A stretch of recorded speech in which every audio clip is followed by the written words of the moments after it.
si Seong Gi Hun sebagai pemenang permainan Squid Game dalam serial Netflix ya, mendapatkan hadiah 45,6 miliar won. Kalau dirupiahkan tuh sekitar 549 miliar rupiah, guys. Oke. Kalau teman-teman yang belum nonton Squid Game, bisa segera nonton di Netflix ya, karena udah lewat malah hype-nya. Guys, ini uang adalah uang yang lu dan gua tuh tidak pernah lihat, oke? Sampai kita akan meninggal tuh nggak akan pernah lihat. Gitu. Tapi nggak apa-apa lah ya. Kita bisa berangan-angan gitu bahwa siapa tahu suatu hari bisa punya gitu. Dan gua sih mendoakan semoga lu akan pernah lihat dan lu akan punya uang itu ya, oke? Amin. Oke.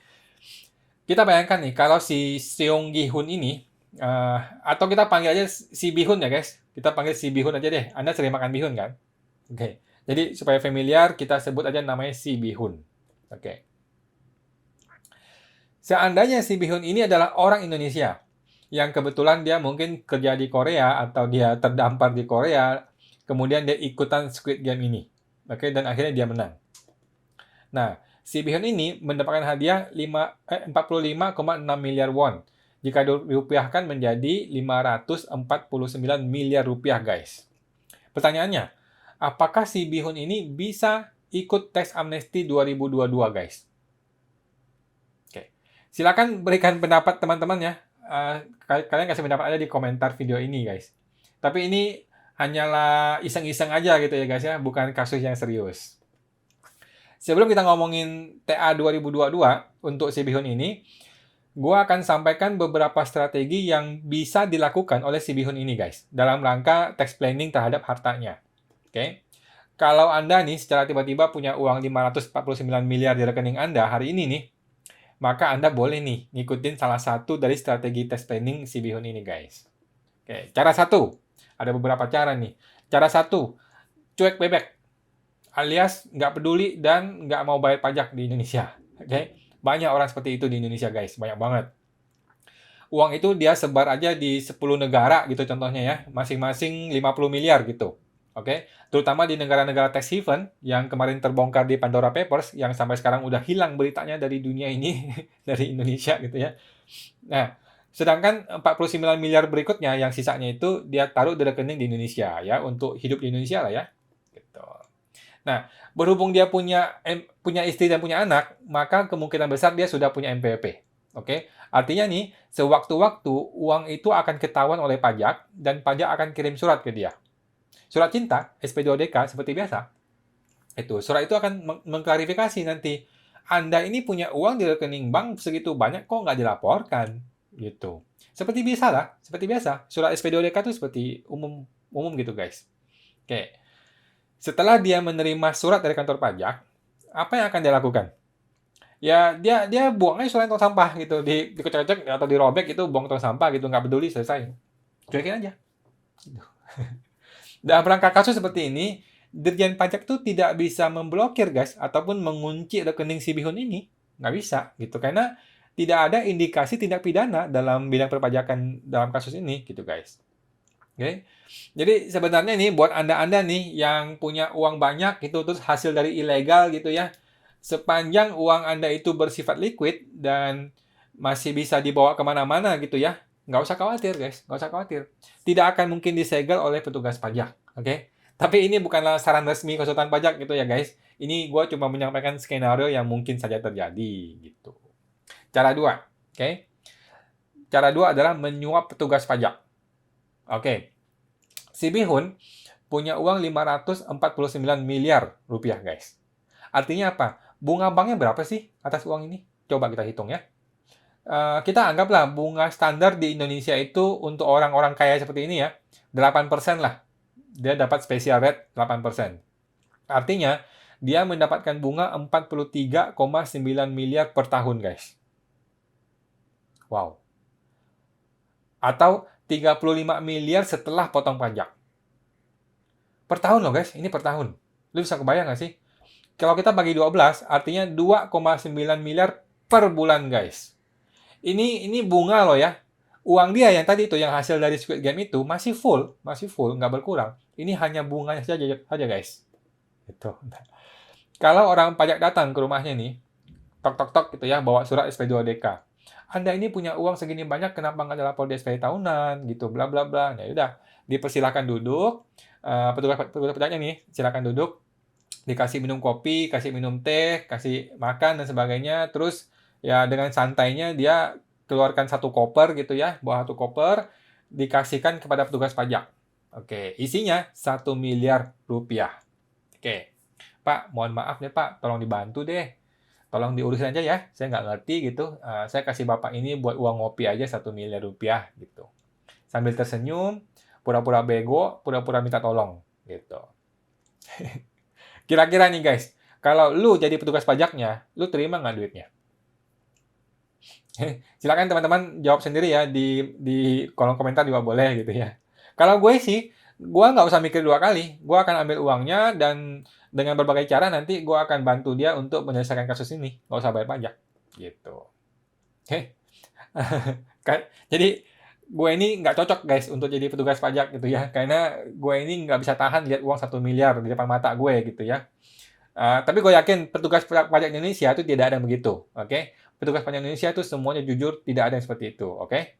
Ini muka gue serius nih ya. Oke, kenapa gue akan ambil uang 1 miliar ini? Jadi gini guys, kalau gaji gue 10 juta sebulan, dengan beban kerja yang segitu berat gitu ya, gue butuh waktu 10 tahun ya untuk dapat 1 miliar guys. Dengan catatan, gue nggak usah makan, nggak usah bayar air, nggak usah bayar listrik, nggak usah bayar sewa dan sebagainya. Semua gaji gue itu gue simpen. Mati dong gue. Ya kan? Kalaupun gue ketahuan korupsi, terus gue di penjara, paling di penjara 5 tahun. 5 tahun. Oke? Setelah keluar dari penjara, gue masih punya 1 miliar, guys. Gimana dong? Ya? Oke. Kita udah lewatin cara 1 ya, yang nekat. Terus cara 2 yang negosiatif ya, guys. Sekarang cara 3. Cara 3. Kalau orang ini orang jujur. Oke. Kalau dia betul-betul bilang, oh, gue dulu memang tukang utang. Terus karena gue ikut Squid Game, gue menang, gue mau jadi orang jujur nih sekarang. Bagaimana caranya? Nah, sekarang kan tahun 2021 nih guys. Jadi masih menggunakan peraturan pajak sebelum Undang-Undang HPP berlaku. Oke, cara ngitungnya gini, ada 4 level. Level 1 50 juta kalikan 5%, 2,5 juta. 200 juta kalikan 15%, 30 juta. 250 juta kalikan 25%, 62,5 juta. Sisanya level 4, 30% kali sisanya, yaitu 548 juta 548 M 500 juta kalikan 30%. Dapatlah 164 juta 550 juta. 164 miliar 550 juta rupiah. Total pajaknya 164,6 miliar. Beres deh, selesai. Gitu guys. Kalau lu nih ya punya uang 549 miliar guys, mari berandai-andai. Apakah Anda bersedia bayar pajak 164 miliar? Cara 4. Pekerja bebas. Dia bisa mengaku sebagai pekerja bebas atau komisioner. Oke. Cara hitungnya ini namanya prinsip norma, cara perhitungan norma ya. DPP atau dasar pengenaan pajak atau dasar perhitungan pajak itu hanya 50% dari brutonya guys. 50% saja. Artinya dari 549 miliar itu hanya 50% atau 274,5 miliar yang kena pajak. Gitu. Berapa pajaknya? Sama caranya. Level 1 sampai level 3 tadi sama aja, totalnya 95 juta. Level 4, 274 M kalikan 30%, yaitu 82 miliar. Oke guys, udah kebayang ya? Lu bisa bayangin nggak teman-teman? Hanya gara-gara beda metode, harusnya dia bayar 164 miliar, sekarang dia cukup bayar 82 miliar saja. Gitu. Artinya dia hemat 82 miliar guys. Hemat 50% hanya gara-gara beda metode cara hitungnya. Gitu. Oke, sekarang Anda tahu ya, seberapa pentingnya konsultan pajak seperti gue ini guys. Bagi orang-orang kaya seperti itu ya, bercanda. Oke, cara 5. Bisakah dia ikut tax amnesty? Oke. Bisakah dia ikut tax amnesty 2022? Jawaban gue itu sangat clear. Bisa. Clear sekali jawabannya, beres, bisa. Oke. Gue tahu nih teman-teman mungkin bisa berdebat bahwa ini kan pendapatan diterima di tahun 2021, sedangkan TA itu kan batasnya 2020, dan semua semua berbagai macam argumen gitulah ya. Tapi semua itu gue tolak. Oke, jelas-jelas dia qualified bisa ikut TA 2022 nanti. Oke, dengan cara apa? Dengan cara mengungkapkan harta 549 miliar ini sebagai harta yang belum dilaporkan di SPT tahunan 2020. Lah, tapi kan waktu itu dia belum punya duitnya. Kok bisa sih? Ini kan nggak boleh begini, bla bla bla gitu ya. Waktu itu kan dia kan belum tahu Squid Game itu apa, dia masih miskin dan sebagainya gitu ya. Betul kan? Emang betul. Tapi di TA 2022, TA itu punya sifat self-assessment. Oke? Atau boleh dibilang dia cukup mengakui saja gitu. Tanpa perlu diminta bukti-buktinya gitu guys. Artinya apa? Dia mengakui saja bahwa dia punya uang 549 miliar ini dalam bentuk uang tunai. Oke? Boleh nggak guys? Orang ikut TA dengan lapor uang tunai 549 miliar. Tunai. Jawabannya boleh. Apakah ini masuk akal? Bukan urusan lu dan bukan urusan gue. Ya. TA tidak meminta pembuktian atas pengungkapan hartanya. Oke, nah ini adalah loophole guys, atau gray area, atau titik lemah dari program TA 2022 ini guys. Oke, tapi ini tidak ada obatnya, gitu. Ini nggak ada solusinya, nggak ada cara untuk menghindari masalah ini guys. Oke, nah kita anggaplah si Bihun ini tidak ikut TA 2015, oke? Karena waktu itu kan dia masih miskin gitu ya.